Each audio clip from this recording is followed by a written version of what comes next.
Welcome, everybody. How's everyone doing today?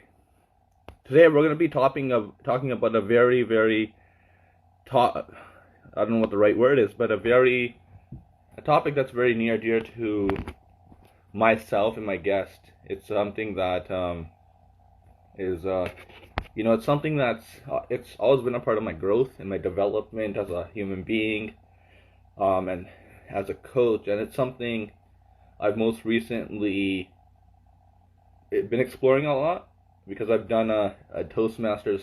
I've talked about it. I've done a Toastmasters contest on being bullied, and after I did the speech and I realized how many people it touched, I was like, I gotta share this message further than just the Toastmasters audience. And what I ended up doing was, because what I end up doing anyways is when I do a speech, I do the video. Oh, our guest is here. So let me.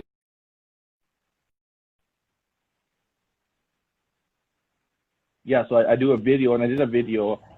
Hey, David. There we go. Hey, how's it going? Hear me okay?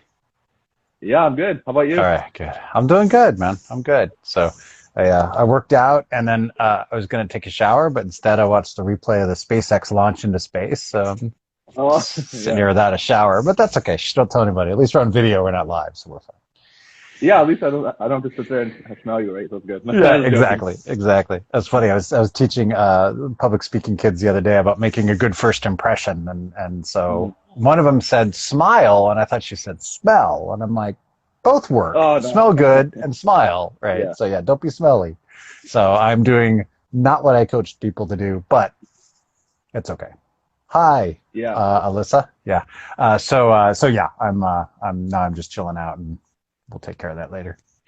How are you, my friend? Yeah. I'm doing good. I'm doing really Good. good. And what I've kind of done is, because we have a lot of content we gotta squeeze in. This is 40 minutes, so I kind of put like an outline. Good. So Okay. what we're gonna do is we're gonna make this like a movie, like a hero's journey. So we're gonna talk about our personal experiences Ooh. with bullying, Okay. what it did to us, like the bad things, like the Yeah. negative impact, how we Okay. overcame it, how it made us who we are today, and then most importantly, our message for the viewers and who I've said before, you don't have to watch this if you've never been bullied, because we've either been bullied or we know of someone who has. So this Right. message that we're gonna share with everyone will really be beneficial. So let's get into it. So what's kind of your experience? Awesome. And you can go as deep as you want. It's totally up to you, but I think we should just share. We should both share our experiences so people understand where we're coming from. Absolutely. And I can give you the short version since we do only have a few minutes, but because this could be like a 3-day workshop. But Yeah.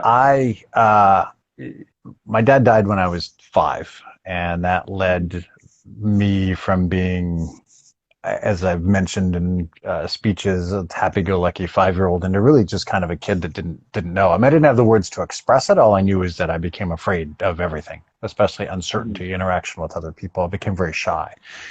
Yeah. Didn't really hit me too hard. Didn't have a lot of friends or anything like that. But in 7th grade, there was a guy named Bruce, and Bruce also came from a broken. His was really a broken home. I had one really bad thing happen to me, but he had come from poverty and abuse and all sorts of stuff. And I was even thinking today, you know the phrase "hurt people, hurt people." Hurt people, hurt people. Hurt people, hurting people. If I can even make it more, hurting people, hurting people. If I can make it even more of a tongue twister. But he was hurting as well. But for me, when I got hurt, I withdrew into myself. I created whole fantasy worlds in my head. I hated living the life and who I was, but I'd go to bed and create these fantasies of saving the universe and the galaxy, or being the hero or whatever, and in my head, because I'd have to wake up and face reality. He, looking back, I didn't know this at the time, but looking back, he lashed out. Well, I was a nice target because I was withdrawn and shy. He was angry and needed to lash out at somebody. And so every day became a disaster. And without going into like the horrible things that could have happened every day, there was, teachers who knew about it and wouldn't do anything, other friends who wouldn't do anything. And so Yeah. it was always, I would go home sick a lot because I would go to the nurses and be like, I just don't feel good. My mom would come pick me up and I'd miss school. There was a teacher of one of the classes when one of Bruce's friends made a joke, and the teacher laughed at the joke at my expense rather than actually like coming to my defense. And so I really didn't feel like I had anybody. And that's the whole beginning of, oh, thanks for the heart. That was the whole beginning of the bullying that sort of went on, especially through 7th grade, but even beyond until I started to emerge from that. And I could keep going, but I'll stop there and we can digest that, or you can share your story or whatever too. Yeah, no, it's crazy. And I think there's a lot of parallels where it's safe to say we both didn't deal with it the right way, or we didn't even know what that right way was. And for you, you were withdrawn, you were telling the nurse that you weren't feeling good, but you weren't really addressing what was going on. And again, we were young. Right. You were young, and for my story, I was young. And for me personally, like I said in my Toastmaster speech, I just assumed that someone like me was supposed to be bullied. Like I had such low self-esteem, low self-worth, that I just thought it's a part of my life. Like the sun comes up, or the day comes up, the night comes up. I just thought bullying was a part of my life, and I never thought of it like maybe I should go tell someone. And I was actually shy because people knew, like my teachers knew. I once had a teacher ask me, like, why don't you write a report on how you want people to stop bullying you? I was like, what? Why would I do that? So foreign to you. Yeah. Yeah. And then like even my family, they knew, but I would just say, no, it's fine. It's not a big deal. But little did I know, I was suppressing everything inside, like all that pain and that feeling like I wasn't good enough. Like I never expressed that to anyone. I just had this low self-esteem, and I just thought, like I mentioned, like I just thought this is the way life is. But then it created such a burden on me, and like it really derailed like me in school. Like I struggled in school. They asked my parents to hold me back 2 grades because they didn't know what was going on with me. And again, I didn't make a big deal of bullying. And then sometimes I'd have teachers along the way or family along the way and say, why don't you talk about bullying? Why don't you bring it up? And I said, no, I don't. I don't know. I just didn't, as I mentioned, I felt like it was a part of my life and I just have to deal with it. I kind of talked on the second point already, like what it did to us. So could you elaborate a little bit more how it negatively impacted you, such as your self-esteem, your relationships to your family and friends? Like what was the negatives of that experience? A good point. And one of the things that you brought up was interesting is that when I was at the peak of this, it was in 7th grade. In 7th grade, where I went to school, was set up where you had a different classroom for a different class. And so the classes that I had this bully in, or some of his friends who would bully me, my grades were lower than the classes where I could walk in and kind of be free. So I ended up getting like a C- in biology. Because it was assigned seating, and he ended up sitting right next to me. I'm like, really? Like the universe hates me this much? I didn't say that at the time, but I'm like, you got to be kidding me. And so constantly I was kicked and punched and stabbed with a pencil and stuff whenever the teacher wasn't looking. And when the teacher was looking, he didn't seem to care anyway. And then like the next quarter flipped around, and then he rearranged everybody's seating. And I'm like, oh my gosh, I'm across the room from this guy. Maybe he knew and now finally took action. And my grades suddenly got better. But yeah, it completely loses your focus. I missed class time. And I also felt completely isolated because I wanted to be that hero that stood up to bullies, but I wasn't. And I didn't want to let my family down because it was like, oh no, if I confess to them that I'm the kid that's picked on, maybe they're like, oh my gosh, what's wrong with you? I felt like it was my fault. Like I deserved it. Like what you said, you just kind of grew up that way. I felt like I deserved it. I didn't want everybody else to know that this is who I really was. So I tried to play that I was the cool kid when I wasn't in school. And yet, obviously that was just me putting up a front. So it affected me socially, mentally. How did you overcome the negative? Yeah, good question. We'll get to that for sure. Because every day was an absolute, it felt like a horror movie every single day, as I'm sure you know, right? You just dreaded going to school and then dealing with that. Yeah, it was huge. Yeah, and like kind of talking about that, like I felt ashamed too that I was being bullied, so I would just hide from it. And like anytime I'd have family visit, and that would come over and ask me like, "Hey, Sonny, so what grade are you in? Do you have friends?" I'm like, "Yeah, I have a lot of friends." Like I'm not. I would just play this fake image. And again, it's something as I mentioned, I didn't want to spotlight because I was just so ashamed that I was getting bullied, but at the same time, I thought it was a part of my life. So I don't know, it was really confusing. And I can't really, obviously I was a young kid, so I can't really comment on my thinking at the time because again, I Sure. didn't really know what was going on. Just didn't know. But Yeah. I just didn't know. But the one thing I do want to touch on was, yeah, like it's like the social side of it. Like I would avoid playing sports and I would avoid just hanging around with certain people at school because I felt like, okay, I'm in this classroom or I'm in this area, I'm on the playground or I'm in this on this basketball court. Someone's gonna bully me. So I was constantly paranoid too. I was always paranoid. Like I was like, oh, if I play basketball, I remember like I used to shoot the ball, and every time I missed, everyone would scream, "You suck! You suck!" I Yeah. mean, now Yeah. I would love that. That would be unreal motivation. Like I would like, yeah, tell me I suck. But again, at that Yeah. time, which I'll touch on this when we talk about how we overcame it. But now, if someone said that to me, I would love it. I was like, yeah, tell me I suck because it's gonna pump me up more. But that time, my esteem, my self-worth, my confidence was based on what others thought of me. Yeah. Yeah. For sure.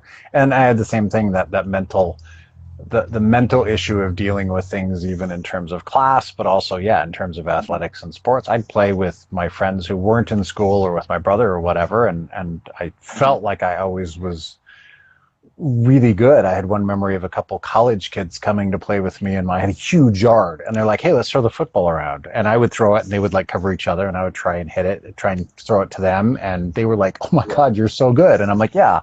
And so but when we got into a situation where I'm with the kids who bullied me, Mhm. somebody would give me a handoff for the ball and I would just drop it. I would just freak out. Like it was just so much inside my head. I know that I may not have been a star athlete, but I was at least capable, totally incapable because of everything that was inside. Yeah, and I totally relate with that. It's like I remember one time I was playing basketball. This was like a little bit after I think it's high school, and I was just playing and just shooting around, and then one of my classmates came up to me like, "Wow, you're really good." I'm like, "Really? I am."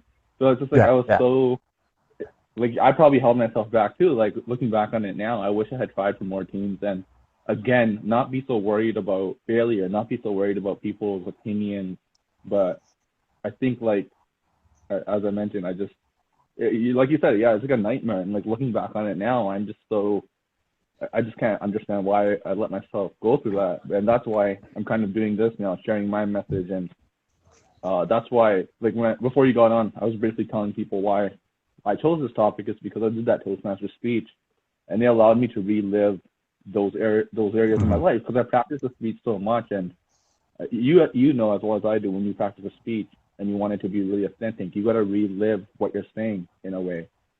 So when I did that, it wasn't a painful experience. I saw it more of like, I'm happy I overcame that. It was more of like, this was a hard time for me, but I overcame it. And so when I shared that speech, I realized like it can go beyond Toastmasters. Like this can be shared with everyone. It's just not. Yeah, It doesn't for even sure. have to be a speech. So I guess we'll move on to the next one. So how how did you overcome it? And obviously, like my personal experience, it didn't happen to me in one day. It took time. But what was something, or was there any influences, or I guess like how did you overcome it? Like what did you do? Yeah, really good question. And part of it was a combination of me knowing that I couldn't, it was a frustration, just sick and tired of being sick and tired Mm-hmm. of being where I was at. Now, this wasn't until 10th grade when I'd switched schools, secondary school. I saw the bully from 7th grade much less. So part of it was just we switched schools. I kind of suffered through it. And even by 8th and 9th grade, even though we were in the same school, I didn't have all these classes with him. Like things had kind of diverged a little bit and I was able to breathe. And by being able to breathe, I was starting able to make a few friends. So you're right. It was a really kind of a long process and I was just hanging on. Um, in 10th grade, there was some kid that said something. I shoved him into a locker, and I'm like, oh wait, maybe I should stand up. I'm not advocating violence. I'm just at the time I felt like Yeah. that was needed. Yeah. And so, but really, what helped me overcome, I think, a lot of the fear, because the stuff was still there, was getting connected to a people group and to people that supported me and loved me and cared about me for who I was. Now, it took a long time to find that. Like I was trying to do different clubs. I ran cross country. I wasn't as fast as the cool kids. But they were very supportive, but I didn't quite feel like I fit in. But at least they weren't bullying me. They were like, "Oh, you're slow." I mean, they were just like, "Come on!" Like they were really encouraging, and I thought, "Okay, this is cool." Like there are people who believe in me. And then I ended up taking a theater class, and suddenly the little fantasies I had in my head throughout my whole life of escape suddenly had a place to come out. I didn't write it, but I was able to start to emote all of these feelings of loss or pain or humor or whatever it was. And I'm like, oh my God. And so that's where I really connected. And I found people who were, a lot of theater kids in high school are the same way, where a lot of them do come, and I don't want to generalize, but a lot of them actually do come from places where they've been kind of outcast a little bit. And I know, like my kids going to school now, they have friends, but they're not like the bullies and the bullies. Like it's a little bit different, at least in my limited experience nowadays. But back then there was the cliques and the bullies and things like that. And one of the things of finding that group of support was really huge, because then I was able to start to find things that I was good at and find friends that supported me no matter what. There was little moments along the way where I think it was even in 7th or 8th grade where Bruce or one of his friends was bullying me, and somebody I knew that was a neighbor that said, oh, good question, AJ, I'll answer that. He was like one of these big strapping football players, but he looked out for me, and he was like, hey, leave him alone. And these other kids were like, oh, right. And they like laughed. So I had these little advocates along the way that gave me little glimmers of hope, like jumping across a stream with the little rocks, and you're jumping from one, the friend, the counselor, the teacher, the group, and then finally you find your way out of it. But it was just one of those days where sometimes you just had to keep going. And it's a good question, because part of that is the negative, and I almost didn't use Bruce's name, but there's a million Bruces and you guys don't know where I went to school, so it was okay. But because understanding that he was hurting too, I absolutely would kind of look back, and I don't feel that same pain that I felt before. It's almost like it would be a non-issue unless he brought it up and be like, man, I really bullied you. I'd be like, yeah, and I forgive you, man. It's okay. Like you were hurting and you didn't know what else to do. I was hurting, I didn't know what else to do, and I became the victim of your rage. But we were both just hurting people that didn't know how to deal with our emotions. The emotions were too big for our brains and our feelings at the time. It might be a different conversation with the teachers who ignored it. I'm not necessarily angry, but there might be a little bit of a, really, you probably could have done something, right? So that would be a different one, kind of a different conversation. But I don't wake up anymore having ill will toward anybody who bullied me, and it helped me make me who I am. So yeah. Oh, that's absolutely amazing, and it really speaks to your character and just the person you are, David. So I applaud you for that. Oh, thank you. And in a way, it releases you, because if you held a grudge towards them, it's kind of like that person still holds it onto you. But that's good. Like, and it speaks to you looking deeper into the situation. Like there's not a lot of people that will do that. They're like, you know what, you did me wrong, you bullied me, did this, but now I see why you may have done it. Not justifying it, but you're trying to look at it from his perspective, and that's something me too. Like the people who have bullied me, I forgive them, because I know I'm stronger than that, and I'm not going to let anyone hold anything against me or let them, have any hate towards anyone. And in a weird way, it helped me become the person I am today, and it helped me just be a kind person, I guess. And that's why one thing I said in my speech was, I kind of was at a crossroads in my life. Like after high school, I said, should I just be that person that like you were saying earlier, I forgot what the quote was, like, hurt you, hurt me, or... Oh yeah. hurting people hurting people. Yeah, so it was kind of like, should I do the same thing that was done to me? Because now, I'm older, I'm more mature. Maybe I should do the same thing, and then I just said no. I remember all that pain, and even now, like it's hard for me to be mean to people, and sometimes even being stern with people, it's hard for me because it's just not Yeah, me like too. it's Right. yeah, yeah. So it's like it's not natural to me at all. Like, but sometimes you got to do it, right? And I also struggled with that battle. Like, why am I not stern? Why am I not, things like that? But I'm just like, you know what? It's just my personality, and that's fine. But again, it's like we could have used it for worse. Like we could have, done bad things. We could have gotten involved in the wrong crowd, done drugs, all these different things. But fortunately, it kind of helped us. And I guess I'll answer my part now. I think a lot of what helped me was realizing, like, once I started to help others, or not help others, once I started to change my approach on it and saying I'm just going to be kind to others, even though this was done to me, I started to realize that through doing that everything, like and I say this in my speech too, like my self-worth, my self-confidence, my capabilities, like my potential, all of that, I'm the only one that needs to validate that, and I don't need outside validation.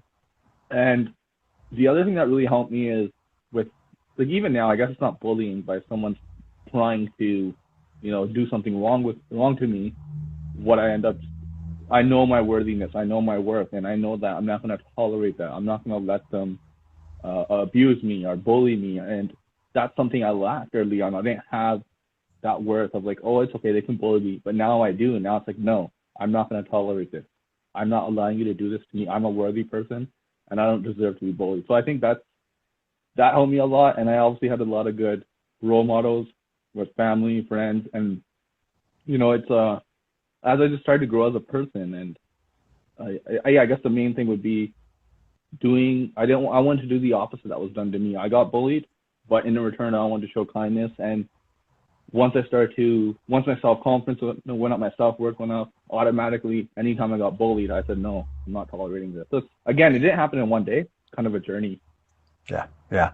And don't let, when you did this, to not let, and I say this as a statement of fact, not as a judgment, because when you're in seventh Mm-hmm. grade, emotions are out of whack. Nobody should let a small-minded, emotionally immature person hold control over you and your emotions, because you're bigger and you're better than that.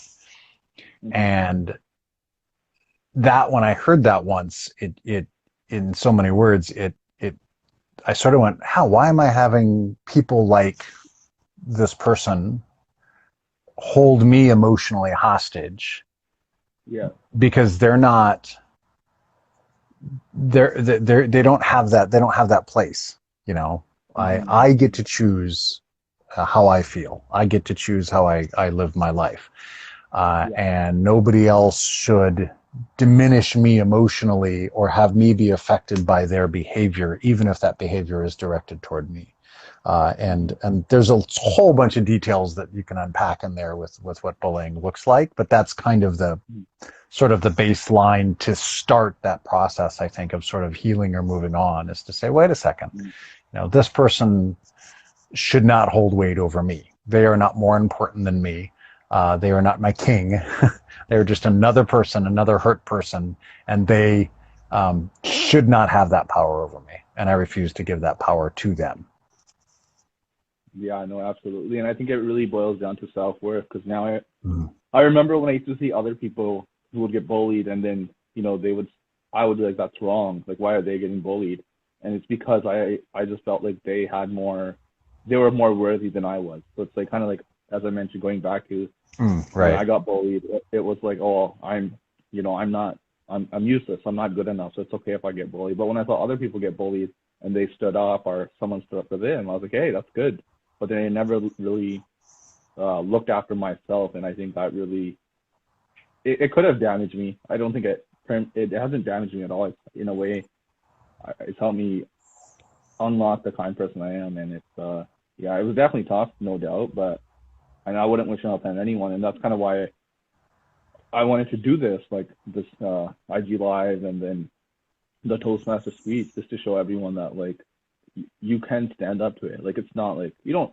It's, I used to think like standing up means like, oh, leave me alone, don't bully me. Like, obviously that's probably not gonna work, but there's other ways, right? You can, and I want everyone to know that although we're talking about high school, like it goes beyond high school. Anyone can get bullied. You can get bullied in the workplace. You can get bullied at home. You can get bullied with your family, with your friends. So it's not just high school. Even though our experiences are from high school, it can happen. And one thing you need to know is you don't deserve it. You don't need to tolerate it. And you're worthy. You are good enough. So I feel like the whole thing we've been talking about, it boils down to you got to see yourself as worthy. Yeah, and you're not alone. And I think I don't know if you were gonna head this way. I don't want to get off track too much, but things nowadays where bullies are usually insecure, and that's they're seeking their significance and security by being overpowering somebody else. And now it's even easier because you could stand up to a bully face to face, and usually they'll back down. I'm not saying that you should or you shouldn't. Yeah. But like you're saying, like, don't bully me. But now you can be anonymously cyberbullied all the time, and you're, whatever happens, you are not alone. Don't do what I did, or I guess what you did too, Sunny, which is not tell anybody, not tell a parent, not tell a friend, not tell a counselor. Like, you have to say something because there's people in your corner, and that really does make it go away. Because there's strategies in place and things in place that can help. But if you keep it inside of you, it's too much. And the consequences of that can be much worse than if you just say, this is what's happening and I need to tell somebody. Yeah, good way of looking at it. And don't be ashamed. Like, I was so ashamed, but I feel there's more shame in not standing up for yourself, because it's like, that means you're not. And I'm not saying standing up is easy sometimes, but just think of the bigger picture. Like, if you see yourself as worthy, you see yourself as good enough, you can stand up. And there are people out there that have gone through it, or know someone who's gone through it. And just like anything, there's so many good people out there who can help you get through these things. And we've touched on this in our past talks and our past IG live session, is having that good environment around you, having those key people that you can count on. Because obviously, if you don't have those key influences in your life, it's going to be hard for you to think that there's a way out of this. Yeah, for sure. So, excellent. Good stuff. Mm-hmm. And I mean, like, it just, again, like, if it's like a cyberbully, just as what David was touching on, like, guys, what you can do is just look at that person, and they're wasting their energy saying whatever they are to you. Just think of, like, them, like, okay, what's wrong with this person? Like, there must be something wrong with them, right? Like, as much as they're trying to attack you, there's probably something deeply wrong within themselves that they can't handle, they can't accept, and they're kind of spilling it on you. And even in personal life, or even in the workplace, if someone's always harassing you, bullying you, or someone just say, okay, there's something more to it. Like, it's not always easy saying it, but let's say, for example, David kept harassing me, bullying me, and I say, what's wrong? Why do you keep doing that? Is there something going on wrong in your life or something? And it kind of puts that person in their place, like, whoa, he can see inside me. Because again, like, with bullies, you only see the surface, you don't see what's inside, right? And I feel like that can help a lot. Maybe it's not so much in high school and elementary, but I mean, in everyday life, if you're getting bullied by someone, just try to peek in a little more in that person and say, why are you doing all this? What's your issue with me? Or is it something more? Is there something more deeper inside you than it is to do with me? Or, something like that. Yeah, and that's even true with you get into an argument or whatever, or you do something, and then the person you're with at work or wherever, relationships, and their response is much bigger than maybe the situation. And so it's something where your boss yells at you because there was a typo in the email, or you left you left the door open when you came into the house or whatever. And it's like, right. And usually that's not like when the response or the reaction is bigger than the circumstance, there's usually something underneath that. And what is it? It could just be that other person had a horrible day. If they're at work, it's like maybe they're having trouble at home or with their kids or whatever. Like there's always something underneath. And our natural instinct, our lizard brain, wants to respond and either fight or flight, like run away or defend ourselves and defend our actions. But to take that, which is hard, trust me, it's hard, but to take that breath and be like, maybe there's something else going on here. Let me take a minute and let me ask some questions. Let me see what's really happening. But part of that is to slow the situation down. Now, in terms of like actual bullies and overcoming bullying, that might be a little bit different. But sometimes in those day-to-day situations, we think it's bullying and it's really just somebody overreacting. Yeah, that's a good point to see kind of what's behind the scenes for sure. Yeah, and I think the other thing I want to touch on as well is whatever that person says to you, like don't believe it. Like if someone tells you, you're not good enough at something, or they're saying like you're making a fool of yourself, or they're bullying you, or talking down to you in some sense, don't ever believe it, right? Like there's a difference between feedback and someone just outright criticizing you. Like if I told David, hey, you're a really good speaker, but to get to the next level, you need to do this, versus David, you suck, man. Don't even try to speak again. Like you're horrible. Like why would you ever want to speak, man? You don't have it. Things like that. Like don't ever listen to those kind of people, because they're only gonna bring you down. And they're some people might have that approach, but again, really look at, is that someone that you want to seek advice from? Is that someone you want to listen to? Is that someone you want to tolerate? Because again, there's more people out there that will help you than there aren't. So it's kind of like you want to surround yourself with those good people and never ever listen to what they say. But again, if it's something obvious, like, David, your house is burning down. Like, no, Sonny, I'm not going to listen to you. Like, if it's obvious things, that's obvious. But if someone just downright, criticizing you or saying like you're not good at something and they're just bashing you, just don't listen to it. You are good enough. You are worthy. And again, if you feel that you might be questioning what someone's saying, like, okay, there might be some truth to what they're saying. Like I could tell David, yeah, he's stuck to the speaker, or he's not good. You don't completely ignore it, but seek that help from positive influences. Yeah, for sure. And it's also, there's a little bit of the law of common denominator, and this is, I just made up a law, I think, but it's, and I say this with a little bit of a grain of salt, because I know there's situations where you could be in school or work or something and everybody's ganging up on you for no reason. For the most part, like I gave a speech a couple of years ago at Toastmasters, and it was one of those things you start learning to give feedback, and you get like 50 people, and they all fill out a little evaluation form. So out of 50 people in the audience, 30 of them will give you a little evaluation form. Yeah. And it's like there's one person that was like, man, why did you tell a story? Just tell me what your points were. I didn't care about the story. But then like 15 people were like, I loved your story. Then don't take that one that was like, I hate your story, and be like, oh my God, I don't want to be a storyteller anymore in my speeches, right? Because that's just one person's opinion. And so when you get that one person that's bullying you or saying you suck or saying you're ugly or saying you're dumb or whatever, but you've got these other people, listen to the other people in your life that are like, you're intelligent, you can improve, whatever it is. Sometimes we dwell on that one negative thing because back when we were living and our ancestors were living, it only took one tiger to kill us.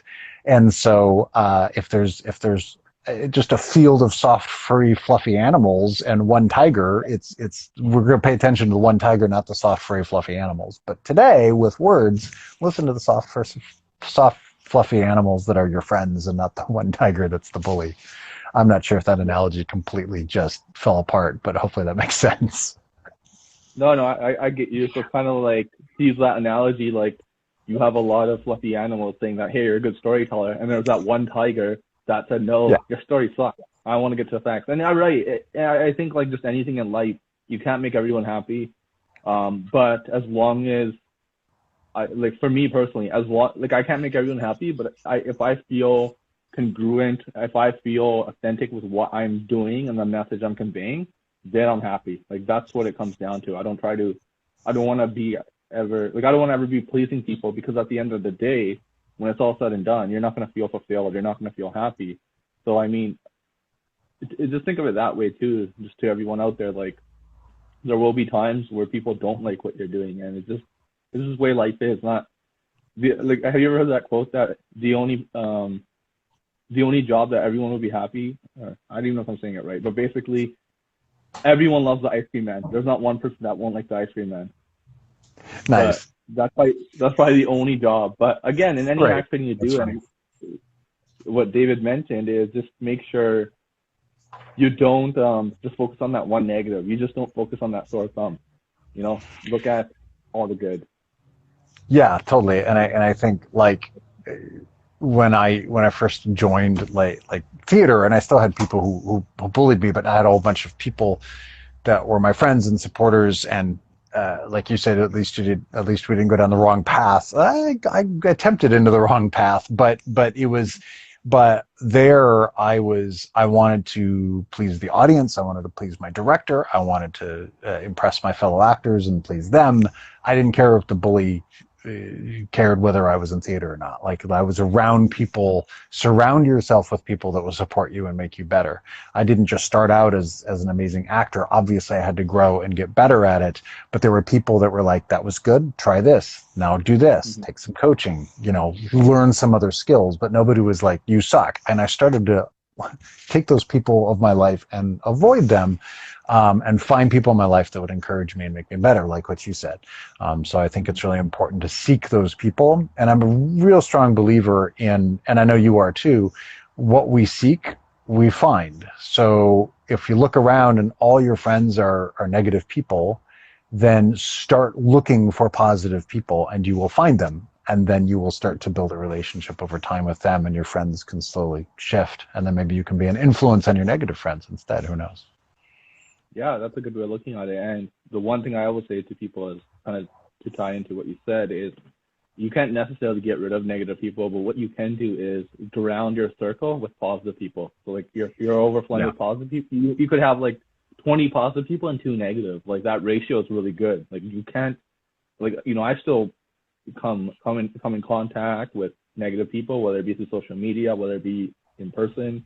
I know I can't, like, delete them from my life, but what I can do is just surround myself with more positive people and not really share my goals with those kind of people. And again, I'm not a believer in holding grudges or hating. I feel like there's too much energy involved in that, and I don't want to dedicate that energy. I'd rather dedicate it to love and, like, my friendships, family, and my passion. So what I just do is, if there's someone I consider negative, I just don't share my goals with them. I'll say, hey, how's it going? I wish you the best, but it's not someone I want to associate with. And that's the way I do it. I don't just tell people I hate you, because I don't like hating, because it's a lot of weight on your shoulders. So I just surround yourself with those positive people, get as many as you can. And it doesn't always have to be physical people or people that it could be, you could read books. There's so many courses online. There's so many influencers online. Like, I always say, Napoleon Hill is one of my role models. He's one of my influencers, and he's been dead for over 100 years. But I read all his books, and it helps me so much. And even Tony Robbins. I've never met Tony Robbins, but I consider him such a positive person in my life. For sure. And even in my recent foray about 8 years ago, when I was at a really low point and I didn't know anybody, there's nobody positive in my life, my heroes became those people. Yeah, watching YouTube of Tony Robbins and Les Miles and all those people. Absolutely. And sometimes the negative people are people you can't get rid of because you're related to them. And sometimes you're right. Then you still have to be in contact with them.